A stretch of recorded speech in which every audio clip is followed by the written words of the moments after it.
Good morning. Dear class of 2015, this is not the end. It is not even the beginning of the end. It is perhaps the end of the beginning. That was Winston Churchill. Churchill wrote this after a victory in order to keep the troops fighting on. I want you to recognize that high school might have sometimes seemed like a fight to get out of bed before noon, to multitask between Facebook, Snapchat, and Instagram, to actually complete homework in your senior year. Oh, the injustice of it all. But there's so much more to come. Harder tests, crazy roommates, later nights with still more classes to get up for. And oh yes, adulthood. Despite festivities such as today's, this is not the end, but the beginning. When I think of you, I feel privileged to be able to say that I have been a part of your beginning. Sometimes when I look at you, I still see tiny Amber singing American Idol style at ABC. The missing Sam Bell, when he was supposed to come to the English office to go home, was still out in Jones Bowl playing. And of course, adorable Serafina and Bella in cute little dresses their mom put them in every single day. But most of the time, I see the new you, the ones growing into maturity. Dakota, Gavin, Jessica Bolliker and Jessica Pendergrast, who juggle jobs and school, Yushi, who studies SAT words with admirable dedication, Bernadette, who used to be so shy, and Stephanie, who I really thought was shy, both coming into their own. Brittany, who has captained so many teams, Bernice, Kobe, and Andrew, who had secret sports lives outside of school, and Ahad, who always seemed intently focused on schoolwork, but showed steady dedication and skill with tennis as well. Yasmin, who already has her own business.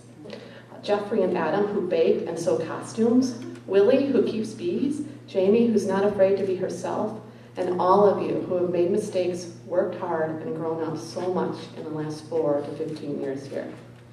Graduation is a strange crossroads, a boundary that marks a change and requires you to make a commitment to shaping yourself in a conscious way. All of us here today have had the pleasure and the pride of watching you begin this process. In fact, one of the best parts of being a teacher at MPA is the opportunity to work with students who are not content to sit around and let the world go by. You, the class of 2015, have not waited for graduation, a college degree, the perfect internship, or even a job to begin your work in the world. As our first graduating class who have been required to complete service hours, we have a concrete idea of what you have already done. Zach, Michael, and Dakota have earned the rank of Eagle Scout. Jeffrey and Zach have spent summer months doing international service projects. You have organized and supported Dance for Life, Relay for Life, and Volley for a Cure.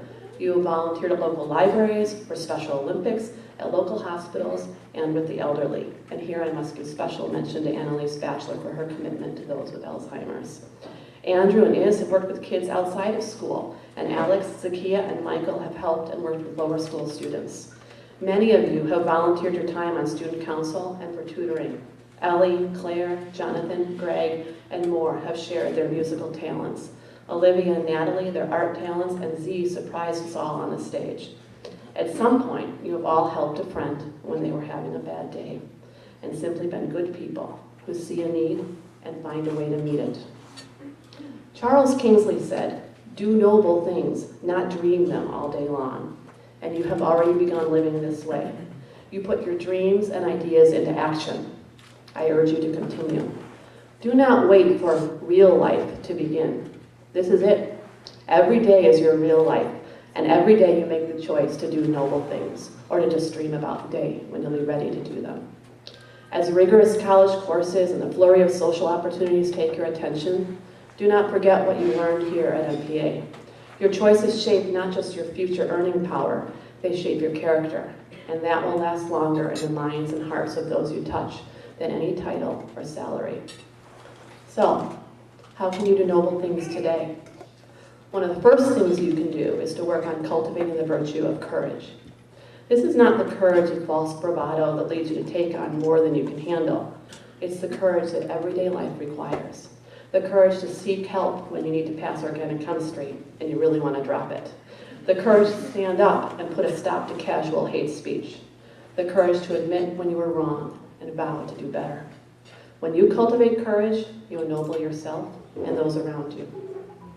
Cultivate kindness. When someone is unkind to you, think first about what pain they might be expressing through their cruelty. In college and in life, reach out to the lonely, the shy, the awkward. Your kindness can have unknown consequences. Cultivate patience. Change comes slowly, and your roommate might not learn to clean up after herself overnight. Your friend might be homesick much longer than you think is reasonable. Take a deep breath, be a good listener, and be patient. Be diligent. Follow up with a friend when you say you will. Show up to volunteer when you said you would. Spend hours in the library researching for that paper or doing practice problem sets. Courage, patience, kindness, diligence. These are all the noble deeds of daily life, and a lifetime of the habit of making the right choices will lead you to more. You know all of this, and each of you has demonstrated each of these noble deeds at some point. The trick now is to turn them into habit. As you cultivate these habits, you will make the choice for good more consistently. Your class is full of independent thinkers. Some of that independent thinking drives me crazy in class when it turns to homework negotiation. But you also have the potential to truly be global leaders.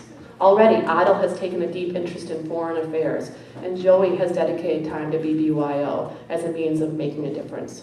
Don't rest on your laurels in college or hang back because the campus is so big. Continue to reach out beyond your dorm, your campus, or even your city. When you join a club or the Greek system, encourage them to reach out in new ways and directly impact the lives of others.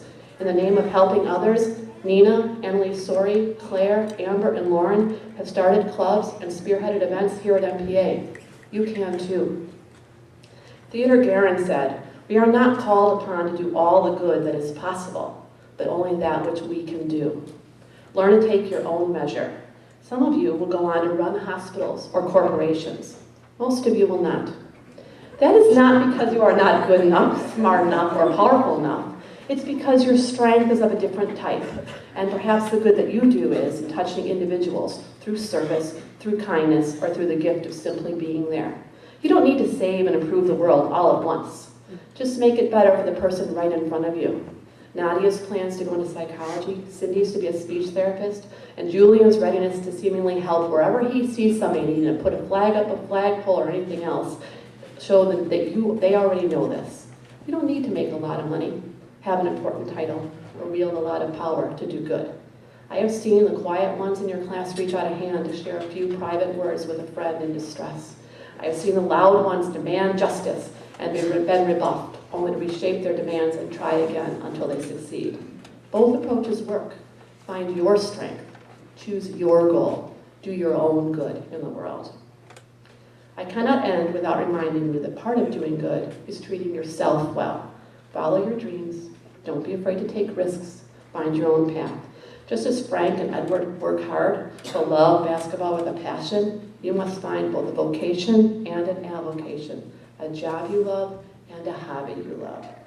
Be strong enough to say no and brave enough to say yes. Say no when your principles, your sense of self, or your spidey sense tell you to.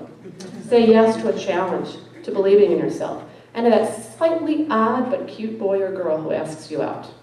To do all the good that you can do, you must know when you need to take a risk, when to believe in yourself, and most importantly, when to believe in others. To help others is to trust them and believe them worthy of your service. And really, isn't every human being worthy of our service and the good that we can do? This class is extraordinary for many reasons. You have more lifers than any class that has gone before you. You have been leaders through a turbulent time in the school and through senior week, Jonesville camping, and more. You have navigated that turbulence in ways that brought unity rather than division. In your time here, you have indeed done noble things and brought about the good that you could do. I feel I know each and every one of you. I have seen you run across Jonesville during recess, sing and dance in your second grade play, perform the Music Man in middle school, triumph on the volleyball court, the baseball field, and more. I have not seen you, but have seen the fruits of your labor from backstage, the light booth, the art shows, and from the good you have done in the world beyond our campus with the many organizations to which you have donated your time. All of this is evidence of the noble deeds that you have done here and will do. This is indeed merely just the beginning, and what an exciting beginning you have in front of you. And so I end with words from W.H. Auden. You owe it all to all of us, to get on with what you are good at. Do good for yourself, for those you know, and for those you don't know and may never see. Go forth and continue to grow and serve others as you have begun to here at MPA. You have the hearts, hands, and minds. You are ready.